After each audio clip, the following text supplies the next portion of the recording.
सरकार जहां 100 दिन की उपलब्धि बता रही है, सरकार को वहीं 5 साल 100 दिन की उपलब्धि बतानी चाहिए थी। और सबसे बड़ी उपलब्धि की पोल तो तब खुल गई जब उनके डिप्टी सीएम लखनऊ छोड़ करके गए और जब वापस आए तो उन्हें पता लगा कि उनसे बिना पूछे ही ट्रांसफर हो गए।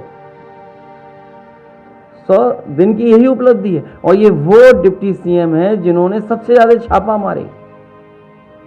अगर हम पीछे मुड़ करके देखें, जहां जहां गए, जहां जहां कमियां देखी गई, अगर किसी पे भी कार्रवाई डिप्टी सीएम कर गए हो तो बता दीजिए। इसका मतलब यह है कि सरकार को पीछे से कोई चला रहा है। तो 5 साल और 100 दिन की उपलब्धि यही है कि सरकार को पीछे से कोई चला रहा है। भ्रष्टाचार चरम सीमा पर है, अन्याय चरम सीमा पर है। जहां 100 दिन की उपलब्धि बता रहे हैं, वहीं उन्हें पुरानी सरकार में जो उपलब्धियां थी, जो घोषणा पत्र बनाया था, वो कितना पूरा हुआ। अब उनका जो पत्र आया तो ये तो वही बता पाएंगे कि किसके कहने से ट्रांसफर हुए हैं। लगता है सरकार में कुछ ऐसी ताकतें हैं जो पीछे से ऑपरेट हो रही हैं। और फिर सबसे बड़ी उपलब्धि यह है सरकार की कि यूपी दरोगा भर्ती इतने बड़े पैमाने पे जिसमें धांधली हुई हो, जहां पर स्क्रीन शेयरिंग की पता लग गई हो कि स्क्रीन शेयर कर करके नकल हुई है या पेपर सॉल्व हुआ है, न जाने कितने लोगों की गिरफ्तारी हो चुकी है। जो जेल में थे वो भी भर्ती हो गए। तो ये 100 दिन की उपलब्धि माने कि हम 5 साल 100 दिन की उपलब्धि माने। 100 दिन में तो न जाने कितनी नौकरी देने और रोजगार देने की बात थी। सवाल नौकरी मिलेगी कि नहीं मिलेगी, या इसी तरह धांधली या पेपर लीक में नौकरियां चली जाएंगी। जो अभी हाल में फीता काटेंगे वो भी समाजवादियों की उपलब्धि पुराने साल की। जो आज हम और आप बैठे हैं, इसके बाद जो पहला फीता कटेगा, सुना है लखनऊ में मॉल का उद्घाटन होने जा रहा है, लुलु मॉल का। जाइए और पूछिए सरकार के लोगों से कि लुलु मॉल किसकी उपलब्धि है। जो मुख्यमंत्री शपथ लेने के लिए समाजवादियों के स्टेडियम को ही जाना पसंद करते हो, उन पर कौन सी उपलब्धि है? मेरी जानकारी में नहीं है। अभी आधा अधूरा हो रहा होगा उद्घाटन, आधा अधूरा उद्घाटन हो रहा होगा। ये तो हमारे जागरूक पत्रकार बता पाएंगे कि लुलु मॉल किसकी देन है। अगर ये सच बता पाए तो हम मान जाएंगे इनको। नहीं, आप नहीं बता रहे, दूसरे एक पत्रकार साथी हैं।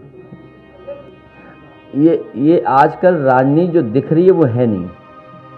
कोई कई बार राजनीति पीछे से ऑपरेट होती है। इसलिए मैं आपसे कहना चाहता हूं कि आज समाजवादी पार्टी ने सदस्यता का कार्यक्रम शुरू किया है। लोकतंत्र बचाओ कार्यक्रम है। समाजवादी पार्टी के सभी लीडर, सभी पदाधिकारी जो पूर्व में थे, वो गांव-गांव जाकर के, घर घर जाकर के सदस्यता अभियान चलाएंगे। आने वाले समय में आप देखेंगे कि हम लोग खुद गांव में जाएंगे, बैठेंगे और सदस्य बनाएंगे। सदस्य बनाते समय पार्टी की नीतियों, कार्यक्रम और पार्टी की उपलब्धियों को भी जानकारी उन तक पहुंचाएंगे। जाति गणना इसलिए होनी चाहिए कि कई बार बहुत आरोप लगते हैं दूसरे लोगों पर, और हर समाज के अंदर भेदभाव पैदा कर रहे हैं लोग कि आप आबादी में इतने, आपका हक छीना जा रहा है, कोई कह रहा है किसी का हक छीना जा रहा है। इसीलिए समाजवादी पार्टी का मानना है, और इस पर कई बार कई मौकों पर बहस हो चुकी, लोकसभा में भी बात रखी जा चुकी है, सुप्रीम कोर्ट तक बातें गई हैं। समाजवादी पार्टी का मानना है कि जाति जनगणना होनी चाहिए। सरकार को काम करने का, नीतियां बनाने का और उन तक उपलब्धियां पहुंचाने में आसानी होगी। नहीं, बीजेपी, अब वो मैं नहीं जानता कि बीजेपी पे डेटा है कि नहीं। सरकार भी कहती है सरकारी आंकड़ों के हिसाब से पिछड़ी जाति इतनी है, सरकारी आंकड़ों के हिसाब से ये जातियां इतनी हैं, हमने सरकारी आंकड़े में इस वर्ग को इतना दिया है। ये ऑथेंटिक क्यों नहीं हो, फैक्ट के साथ क्यों ना हो?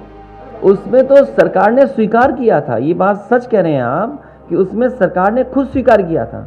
मुझे याद है उस समय लोकसभा में जो प्रधानमंत्री जी थे, होम मिनिस्टर थे, पार्टी के जो विपक्ष के नेता थे, दक्षिण भारत के नेता थे, सबने मिलकर की बात कही गई थी कि जाति जनगणना होना चाहिए और उसके आंकड़े आने चाहिए।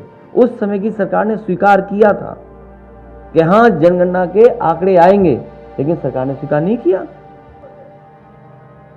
आप पुराना उठा करके देख लीजिए, चाहे कांग्रेस का ज़माना रहा हो या बीजेपी का आज ज़माना है।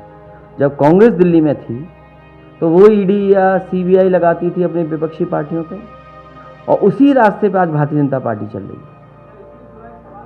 और वो तो महाराष्ट्र में तो स्वीकार कर लिया उन्होंने, ईडी सरकार है। महाराष्ट्र में तो स्वीकार कर लिया ईडी सरकार है, और एक केवल ईडी सरकार वहां नहीं है। आप मध्य प्रदेश याद कीजिए, मध्य प्रदेश में सरकार कैसे बनी, और जगह भी प्रदेशों में कैसे सरकार बनाई बीजेपी ने। अब क्योंकि हम लोग समाजवादी लोग चुनाव हार गए, क्या बड़े पैमाने पर बेईमानी अधिकारियों ने की थी चुनाव में, क्या नहीं की थी? अगर आज हम कहें पॉलिटिकल एज ए पार्टी के हमारे वोट काटे गए, तो वो ये इलेक्शन कमीशन कहेगा कि आपकी जिम्मेदारी थी। लेकिन बड़े पैमाने पर समाजवादी पार्टी के वोटरों को चिन्हित कर करके काटा था। इन एजेंसियों का, इन संस्थाओं का दुरुपयोग भारतीय जनता पार्टी कर रही है।